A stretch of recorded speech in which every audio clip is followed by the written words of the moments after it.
Hello, lovely listeners.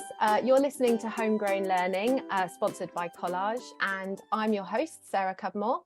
And today I am so excited because I've wanted to interview Julia Black for at least 6 months. And today I have her.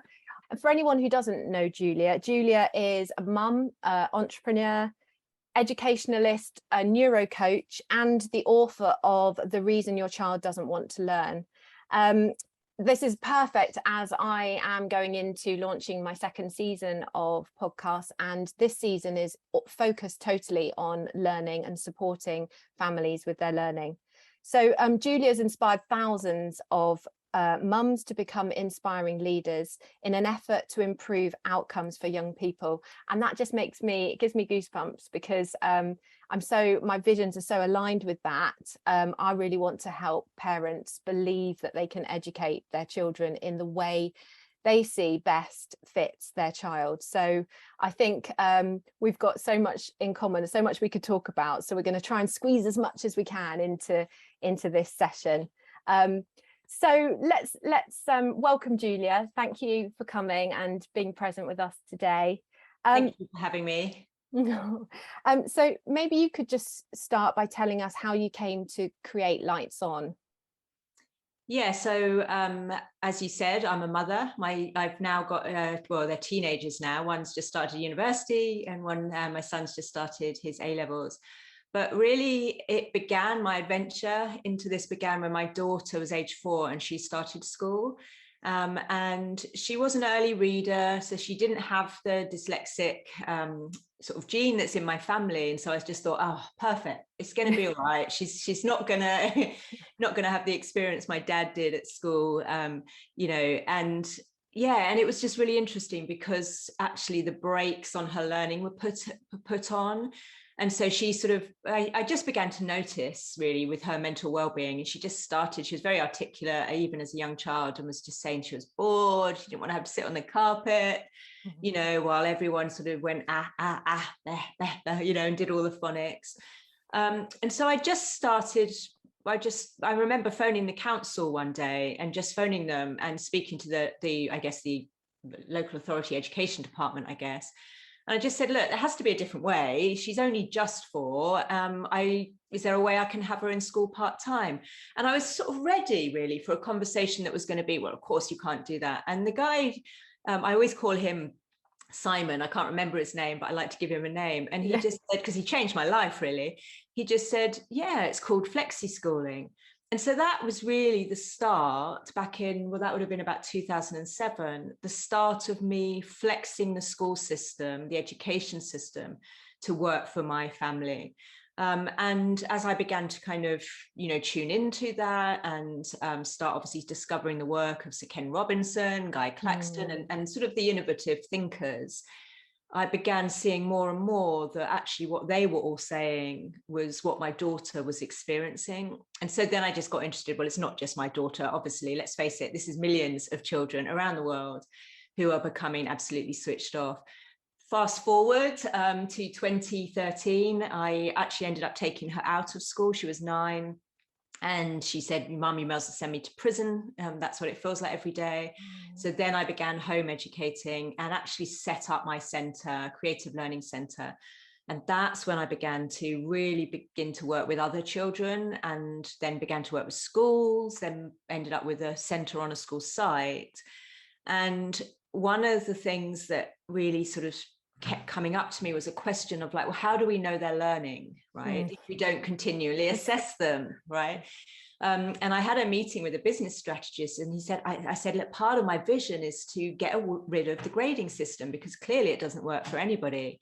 And he said, well, how do you know when they're learning? And I said, because you see it in their eyes. It's like their lights have come on. And he said, okay, there you go. That's your metric, lights on, lights off. And that's really where the metric came from. And then the framework, Lights On, which is, where I help parents introduce a culture of learning and growth in their home, is from really analyzing what was I doing when I was, transforming children from disengaged to engaged, from lights off to lights on. And that's what my framework Lights On does. It's sort of that roadmap, really. And today I'm online. Yeah. And what was your background before having children, or what was your career? I was a filmmaker. So Wow. so I was a filmmaker. I'd been nominated for a BAFTA and a Grierson and awards, and I was still managing to do that when I had my daughter and I had my first child. But when my son came along, I'd been making sort of lots of films, did sort of news features for Channel 4, and often around young people's mental well-being. Wow. And I just had to make that choice that many of us have to make as mothers, like, which was coming sort of center stage of my life. And it was difficult, but I chose to, it wasn't difficult choosing to stay and be the mum, but it was difficult letting go of the identity, because I've always believed I'm here to change the world, and I felt filmmaking was my vehicle that I was going to do that. So not an easy shift, that identity. No, I can resonate with that, going from a head teacher to a home educating mum and now entrepreneur. But it's a very interesting journey. Probably was the best option for me, but and so I love your quote. You've got several, amazing things on your website that just kind of pop out at you. But your quote that learning happens best when you are in a lights on state. And, we all know that, if you're lacking confidence, you're feeling poorly, you're sad, tired, preoccupied, you can't recall your learning. And, I've seen it in school with children that are suffering from a bit of trauma, or parents are broken up, or, even just not feeling well. So can you tell us a little bit more about what do you mean by lights on, and why do you think that people, or young children particularly, find themselves in the dark with their lights off? Yeah, so for me, the lights on state is when our thinking is working for us, or when our whole neurocircuitry is working for us. So how we show up in the world, how we behave, the choices we make, and therefore the results that we get, can kind of, sort of trickle back to what we're thinking. And when we are lights on, we are feeling those thoughts of like, I can do this, right? We are in creation mode, is what I call it. And we believe anything is possible. So we always at my center, the children were always like, anything is possible here. I explore them. And so for me is when your heart and your head, so I talk about heart set, mindset, and skill set, those are all aligning. Yeah. So often, and as you know, as a head teacher, a lot of the learning that takes place in schools and in homes, so it's not just in schools, is what I would call old school, and it just works with the head, right? Yes. Lights on is when you've activated the heart and connected that with the head.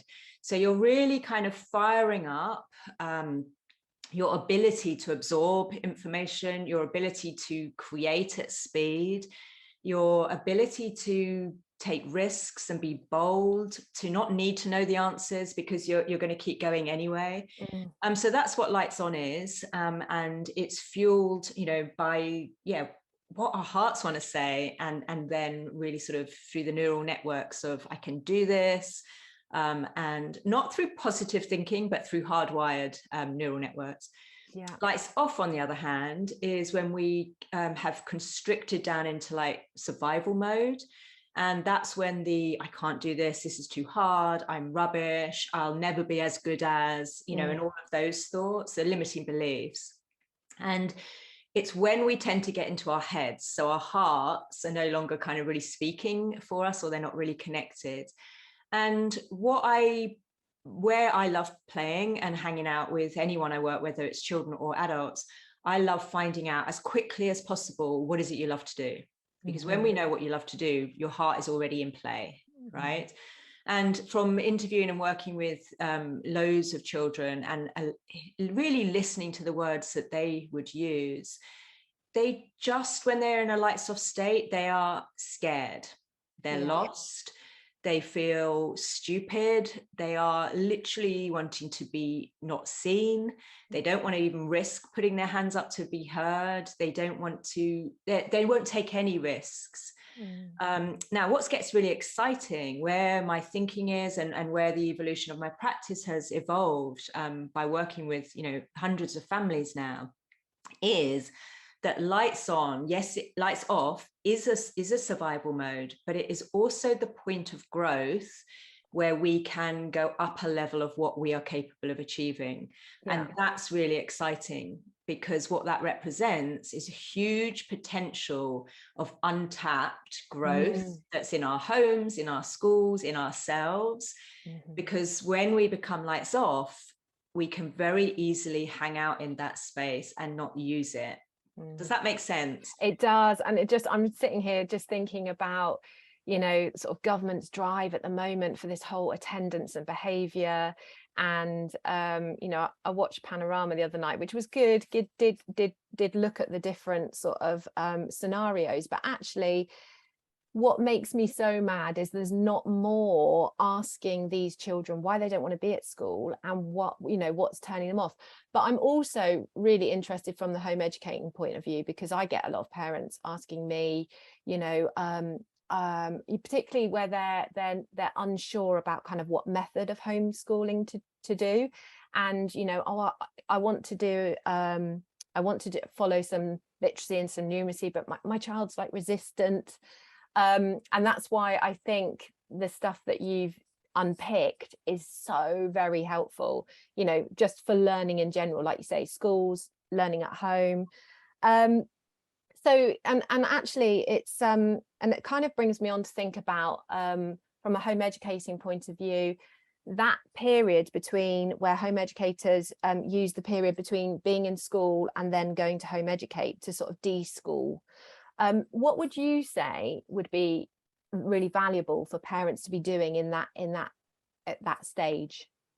So I actually believe that you don't necessarily need, I know it can feel a bit controversial when I say it, I don't think you need to de-school if you find out what your child loves to do. So when we love what we learn, right, then we learn what we love what we learn.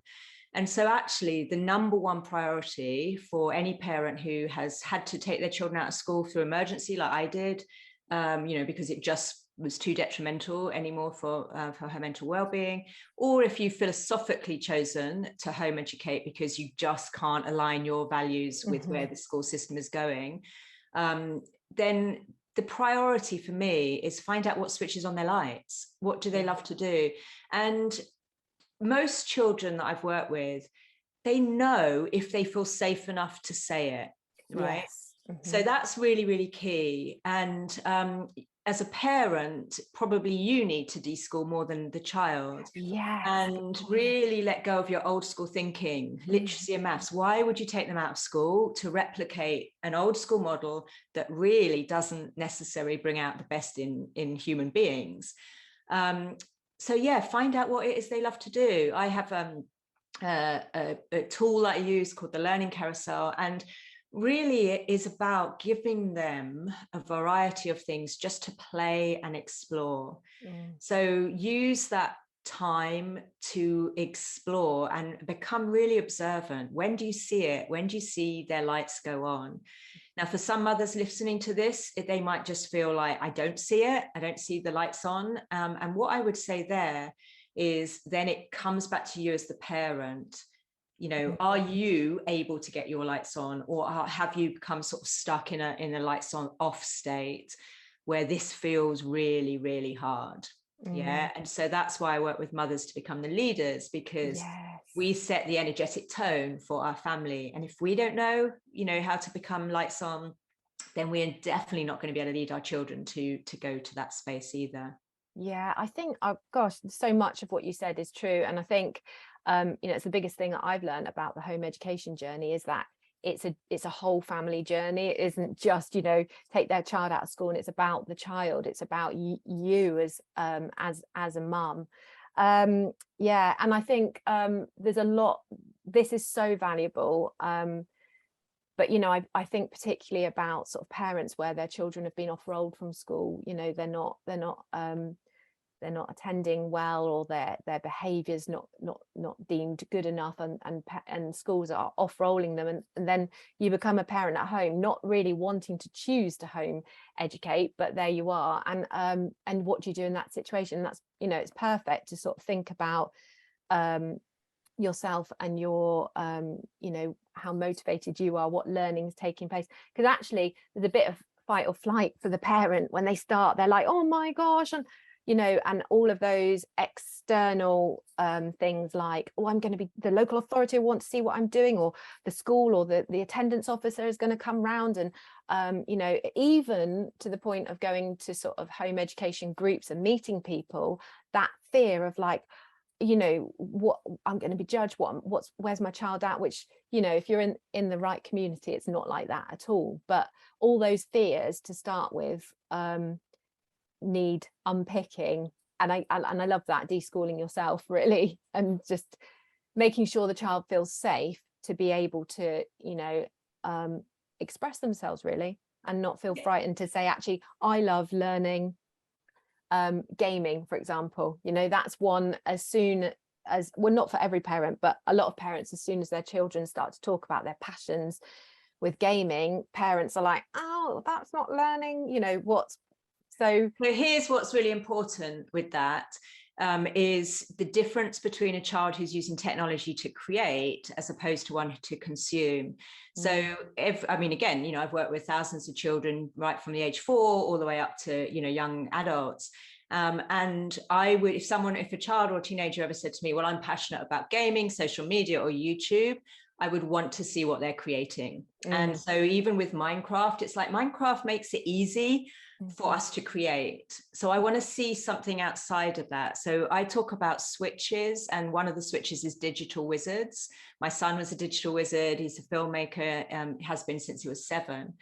And that's the key with gaming, because I don't actually accept that as a passion unless the child is starting to create video games. They're learning to code, they're using their art, maybe they're bringing in their narrative and storytelling. So that's really key, you know, and it's a difficult one to navigate because it can create a cultural divide, because the parent does feel like, I don't know, that's what they say they're passionate about. Is that what I follow? So as a rule of thumb, I've said 3 things, but I don't know what the third might be. But the first one that's coming up for my mind is, first off, find out what it is they love to do, right? Find out what it is they love to do. Then give some exploratory, kind of playful, you know, situations to create.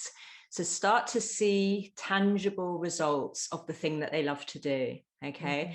So whether it's you know, if they love to write, let's see what stories, you know, they're producing. If they love to draw, let's allow them to hang out drawing and really refining those skill sets. If they love using technology, what are they doing? Filmmaking or coding or digital art or music composing, all of these things. But when you start to make their learning tangible, and I obviously do it through passion-led learning, now you can start to have the portfolio, right? Which is, I know, where we also share a common vision. Because what the portfolio does is it does 2 things. I look at the portfolio not necessarily as a showcase of what a child is doing. It's great evidence, but actually it's a growth tool. And it's a growth tool for us to be able to look and go, right, today, in this moment in time, this is where I am with the skill set that I need to develop that expresses what's on my heart. Yeah. And when you bring heart set, mindset, and skill set into play, it's incredible what we as human beings can start to create. And so immediately that has a knock-on effect for a parent's confidence, because it doesn't necessarily matter so much what the child is creating other than they are creating. And so if a local authority came in, and we had the local authority come around and actually invited them in, because I was confident that my children could speak about what they were learning. And that's the key. If you are feeling as a parent that, oh my goodness, I'm going to feel judged, that's where you do the work on your own, you know, what I would call neurohacking. Get all of those thoughts, you know, down on paper. But really, we want to get you as the parent into a position where your child is creating tangible evidence of what they're good at, so that you are then guiding them to be great at that thing that they love to do. And that's when we enter into that magical realm, really, of abundance, and also, anything is possible when your heart, mind, and skills align. So those are the sort of, what did I say? So find out what they love to do, get them learning through their passions with tangible creative output, and then use that portfolio as a growth tool to really enable your child to see their potential. Yeah. And I think, using the example of gaming, only because my child, my son is very passionate about gaming, but actually it was what we realized is not our passion. It was almost something my husband and I were quite fearful of. But actually what we realized is when we got down at his level and talked to him about the gaming, all he wanted to do initially was talk about the gaming and what he was doing and how many points he was scoring. But when we started to unpick the stuff behind gaming, even to the point where we kind of, when something flashes up and he's going to, they're putting an offer on, and he's got to deal with the fact that he's only got £6 pocket money and he wants to buy the next thing. But isn't that clever how they have managed to time their offer? So it's like getting in and being all embracing and exploring with them how things are made, how they're marketed, just because actually they don't know what they don't know, and we're as parents, we're not supposed to know everything, but that's kind of where the fun is, that you don't know everything and you can get in alongside them and go, yeah, and do you know how they made this? And wouldn't it be interesting to design art? What would you design your own? You like those costumes in Fortnite, why is that? What, just so even starting to just at the beginning, just have those conversations, I found was really helpful to start that connection where I didn't feel a passion or even interest in something that he was doing. And you're right, now he does his own little YouTubes of his games, little reviews,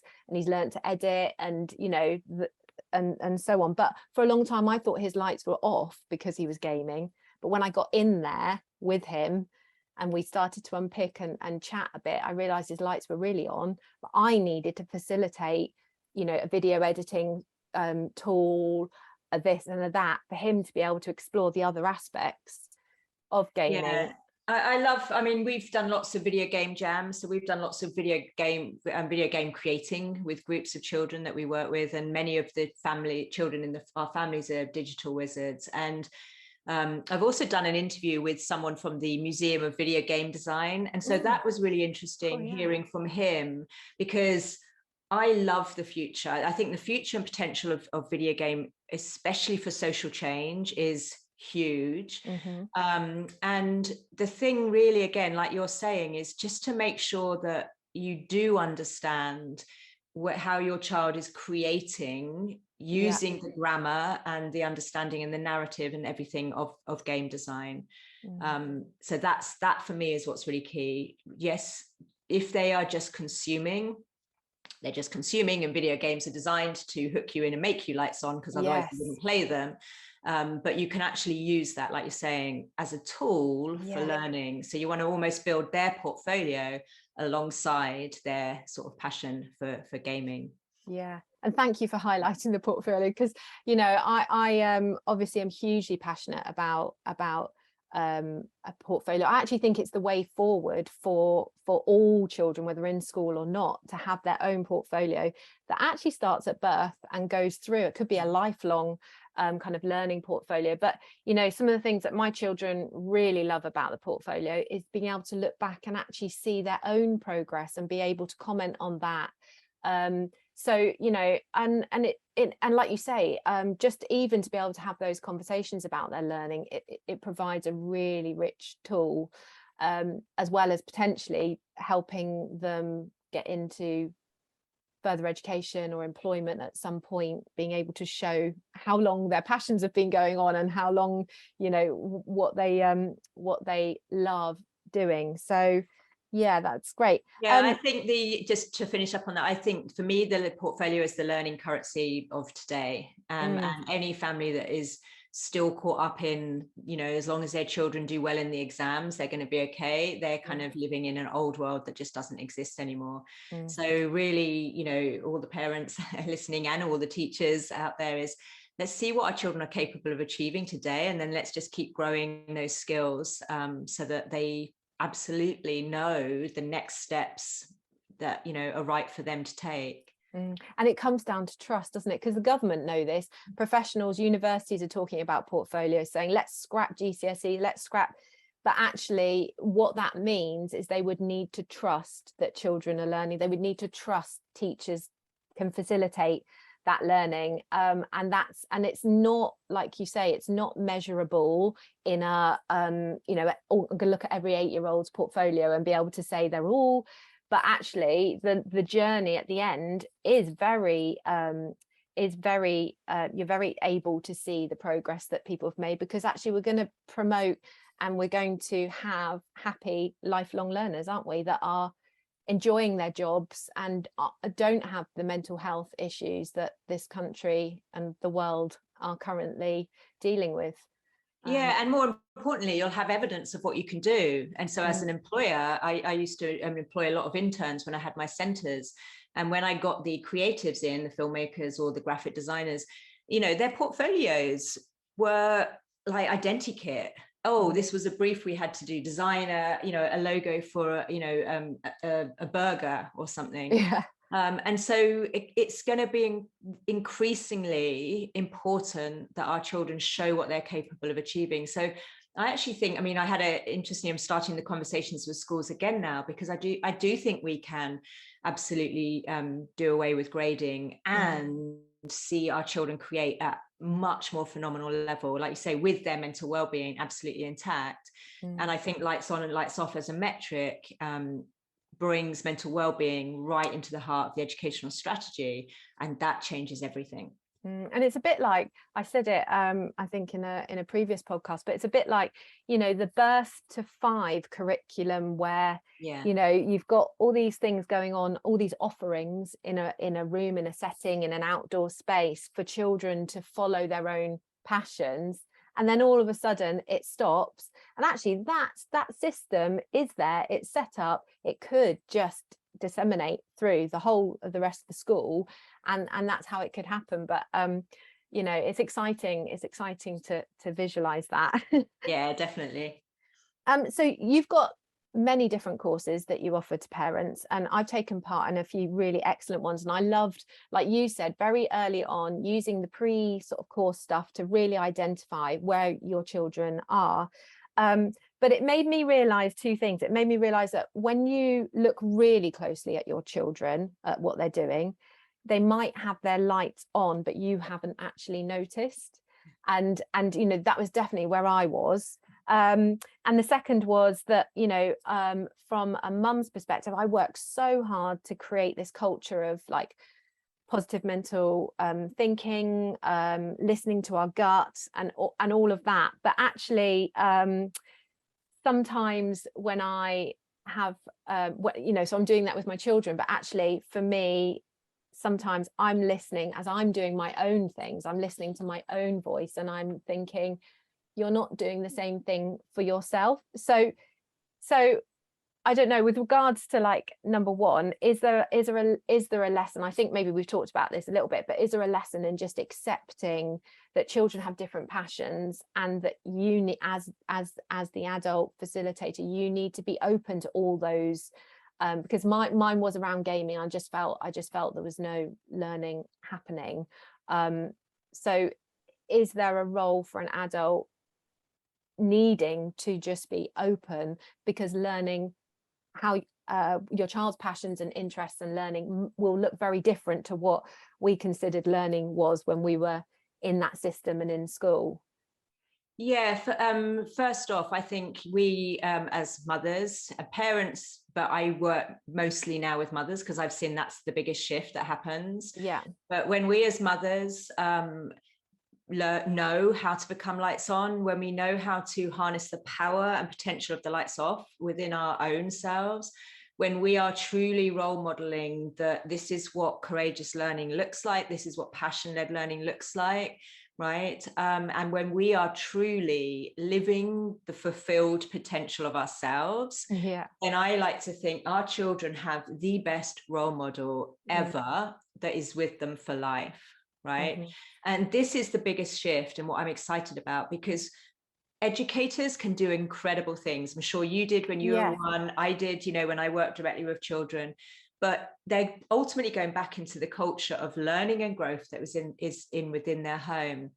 So become a learner again yourself. Use the opportunity of home educating, whether you're having to, whether you're choosing to, as a chance for you to look at this as whole family transformation. This is, use motherhood, use home education as the best source of personal growth for yourself, for all of your family members. And when you do that, you take the pressure off your children, right? So you're not staring at them going like, well, when are you going to learn something so that I feel good? You're feeling good because you are immersing yourself in what you love to do as well, and become the learner alongside them. And I actually always prefer it, or I think it's easier when a parent doesn't have the same passion, because when a parent has the same passion as their child, they can think that they know and they can get in the way. So when you don't have the same passion, then you don't know any better. So you can either choose to learn alongside them and explore and do some projects together, both on equal footing, or probably you're learning more likely from your child. And you won't get in the way as much, because for me, whether it was teachers I was working with or parents, the adults get out of the way. The children know how to do this. They know how to lead with their hearts, and they know how to learn. And I believe truly that as human beings, learning is as natural for us as breathing. And so we have this, we want to do it.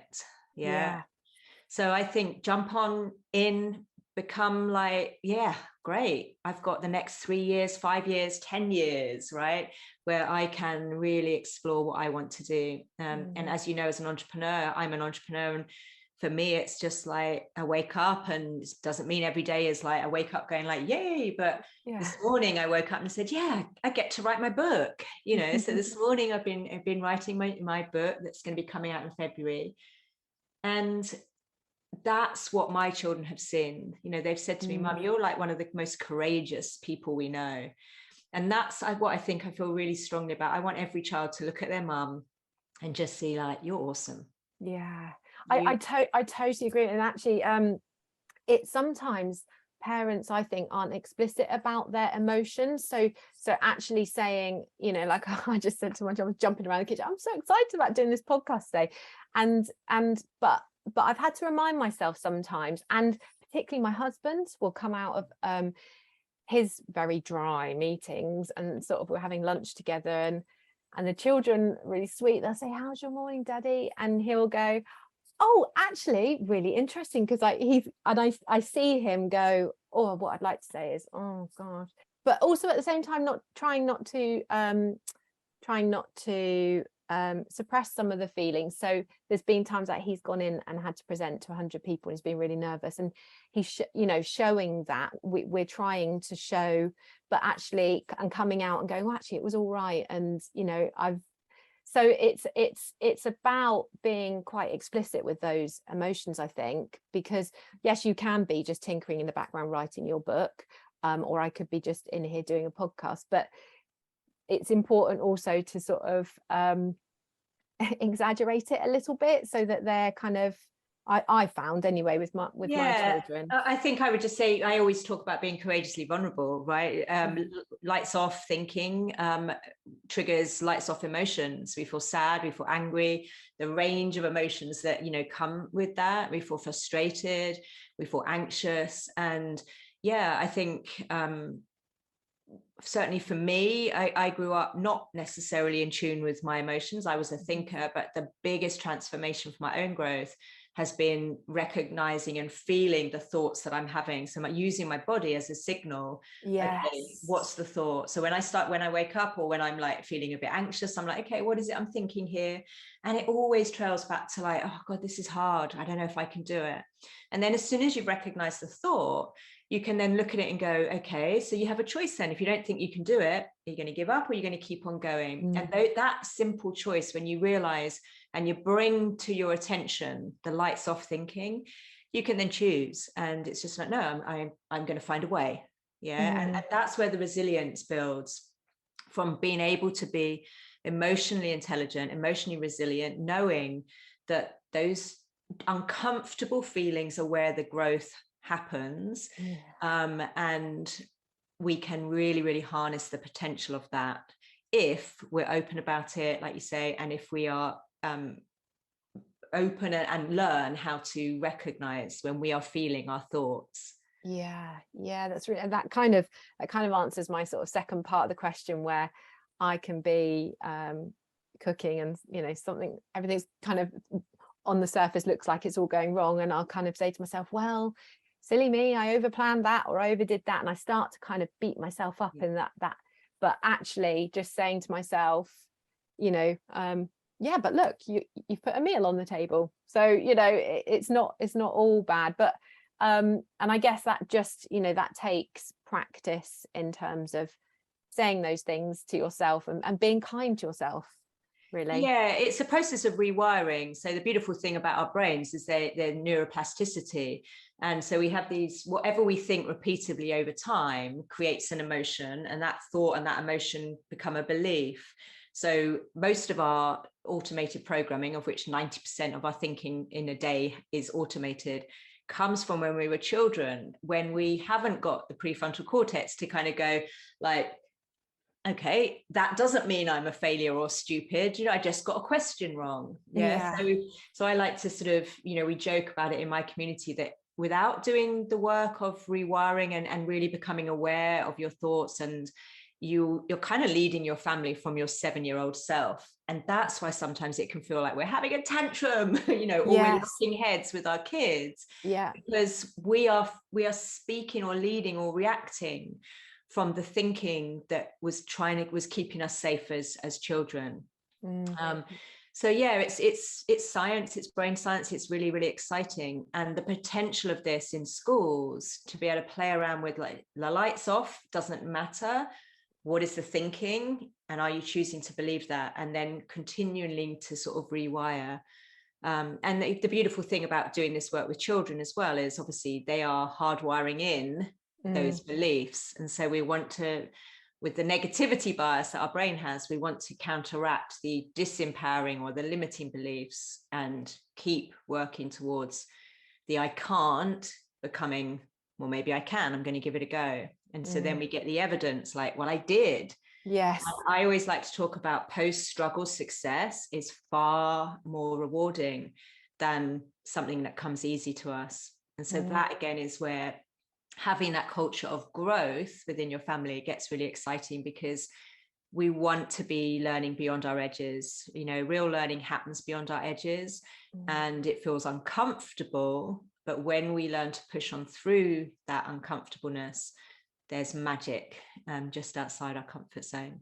Yeah, and I see that quite a lot in home education settings, particularly with children who've got some form of anxiety, you know, and don't want to go to social situations. They're feeling really anxious. And I've been trying to work through with a couple of families recently whose children just really don't want to attend any kind of group, and working with them to say, you know, setting really small targets, like all we're going to do today is go into the door and look at who's in the group. But it's that growth bit that then they're able to say, well, I got in the car and I got to the group and I can see where the group meet now. I can see there's a park next door that I can go out and go into the park if I want to. I looked through the door and I could see quite a few children in there. So next week, you know, it's saying to them, okay, well, next week we'll do the same, but we'll spend 10 minutes in the park and see if anyone comes out in the park, and just slowly growing it to show that growth, that progression in their anxiety, you know, can, but it's about being patient and taking really small steps. And what I would add to that as well is also just if you can find out what the thought is, then that's the problem. Yeah. And so again, for any parents, with children like that, I always, for me, I never when I'm working with children, I want to hear it in their words. Okay, why is it you don't want to go? Okay, because I feel anxious. Okay, what is it you feel anxious about? That I'll go in there and everyone will laugh at me. Okay, and then you can unpick that and go, well, have you ever been in a situation where you've walked in a room and people haven't laughed at you? Well, yeah, a lot. Okay, so always for me, when I'm working with lights on, lights off, it's what is the thought that's creating the anxiety, the emotion. So that's where, where we can work. And then exactly what you're saying, just small steps, as you sort of move forward, because what you're talking about there is stacking the evidence that you can do this. Yes. You can do this. Look at what we achieved today. And what I love about what you're saying is you're not trying to get them into the room straight away. That is going to absolutely trigger them into survival, survival mode. And you're not saying to them, go on, off you go, we're in here now, off you go, you can go and play. It's like the safety, keeping the safety of, and just those steps being so tiny. But it also kind of brings me on to talk a little bit about neurodivergent children, and I think I've seen some families that I know have worked through your lights on, and particularly where children have got PDA, demand avoidance. Actually, this kind of lights on approach really works for them, because it's actually just enabling them to ooze all of that lovely passion and focus and interest that they've got. But thinking about the sort of the thought process, because some of the things that are still tricky for those children, I think, are the sort of negative approach they have with themselves. And when you're thinking about rewiring, what would you suggest for those types of children? Is it just keeping the modeling going of how we're feeling, expressing ourselves, and kind of the positivity, or can we, is there anything sort of special that you would say? I mean, I use the same process with neurotypical or neurodivergent children or adults. But what I would say with there is ownership. For me, what's coming up to sort of share is, if a child is not owning their learning adventure, which often we don't let them own it because we take control as a parent, even if we don't realize it, we're micromanaging. So I talk about leadership rather than micromanaging. It's about helping the children own it. And what's the memory that's coming to my mind is I had a teacher refer a young child, he was year 6, and so it was SATs in school, and she just phoned me up. She knew me because it was where my daughter and her son had been at school, primary school, and she said, Julia, if he stays in my classroom, it's going to destroy him. Can I refer him? And so he came, and I loved it. His mum described, she said, I've got a trapezium shaped child. But it was just amazing to give him that space and to see where he landed. And he landed in our makery, and he just wanted to create. And he had PDA,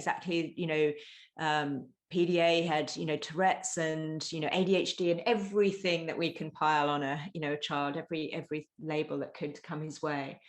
And what we saw in the center was a child that wanted to use his hands and wanted to explore and touch things and make things.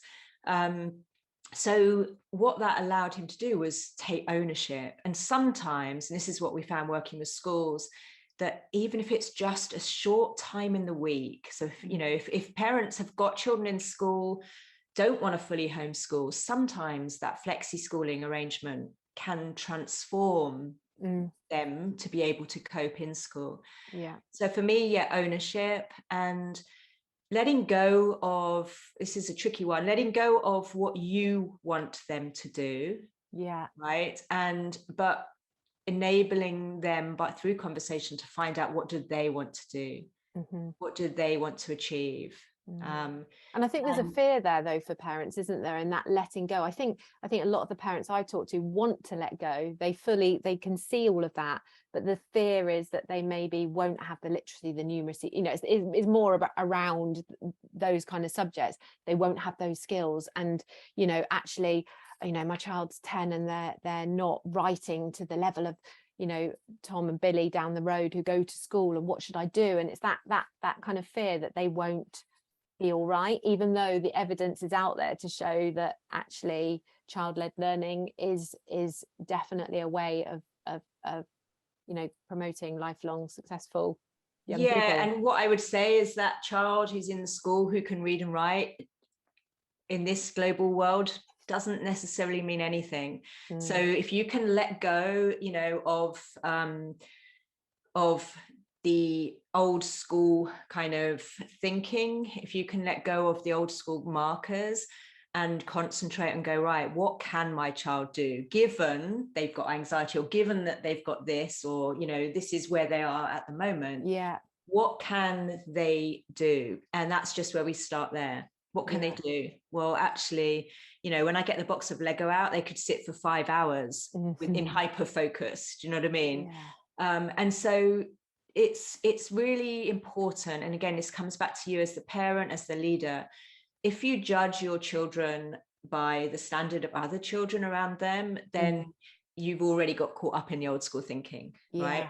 If you can really just look at your child and go, where are they today? What are they capable of today? What is their thinking today? What is their feeling today? And what are they creating today? And then you can bring in that compassion that you sort of mentioned earlier to kind of go, okay, some days, the fear comes in. And I think if anyone was to see what I'm doing at home, they would judge me. But then other days, oh my goodness.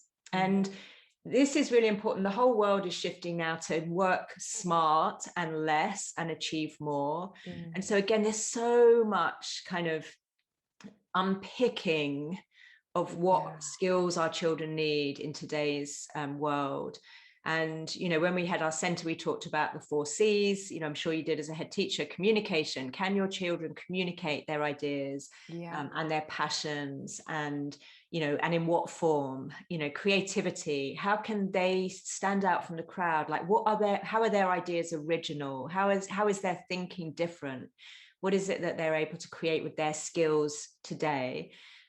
Critical thinking. So are they able to look at their work and go, I think I could maybe do better. Next time I would do this. So are they able to critique their own work? Are they able to look at and analyze and be flexible? And then what's the next one? Collaboration. Can your child collaborate using what they are really good at with someone else who plugs the gap of what they're not so good at? And that is, if you can get those 4 skills center stage, then you're never going to need to worry about whether they got the reading or the writing or the maths GCSE or anything like that, because inside they will feel so good about being them that they will be the children that will shine out for sure. I love those, and I can see some of my collage community potentially using those 4 C's as their 4 C's to collect evidence against. Because the portfolio allows you to create your own categories. So that's really, I can see that being really helpful to lots of families. And just thinking about the different stages of children's development, so is there any difference in your approach with, say, children entering their kind of preteens, or is the approach you take, like you say, with neurotypical and non neurodiverse children, is it the same with sort of just the developments? I mean, I've always used a real world approach. I guess I hadn't come into this journey as a teacher, and I was a governor and I won an award for changing the life of school as a parent and things like that. But I always was the one at the governor meetings that they'd say, oh, Julia, it's not how we do things. And that's when I ended up setting up my centre, because it's like, it might not be how you do things, but clearly that's not working.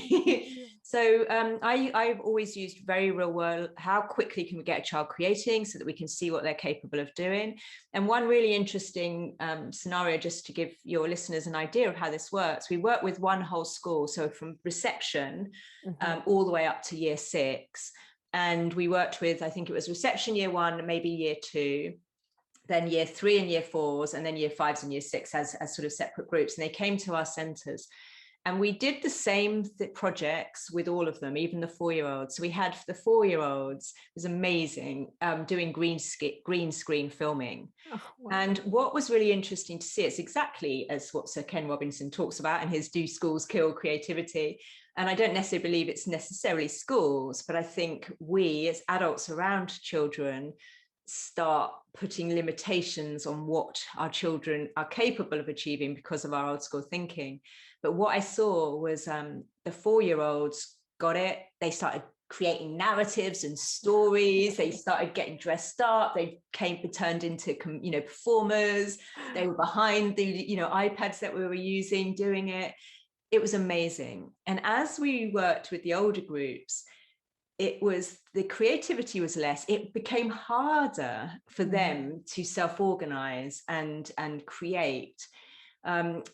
And that was really, really fascinating. So yeah, for me, it's find out as quickly as possible what someone loves to do. What is their current entry level? That's how I like to think about it. If we've got an artist on our hands, what are we talking about? Are we talking about, whoa, okay, this natural born talent has to be expressed? Yeah. Or are we talking about, a child that loves to draw, but, the skill level is what we've got to work on. And we can see that right from as early as possible. In fact, the younger your children are, the more connected they are to their switch, which is what I call their natural born talent. Yeah. Oh gosh, I love everything you're talking about. It's amazing. And I think that's kind of, we've talked through the kind of basis of lights on, and I think for anybody who wants to explore it further, I will put all the links on below, so that you can have a little look at Julia's work and potentially get involved as a family. I've got this gorgeous quote from a friend of mine who's in our homeschool community called Charlotte, who has done quite a lot of your courses, and she just said, the process, the experience and the outcome are just really noteworthy.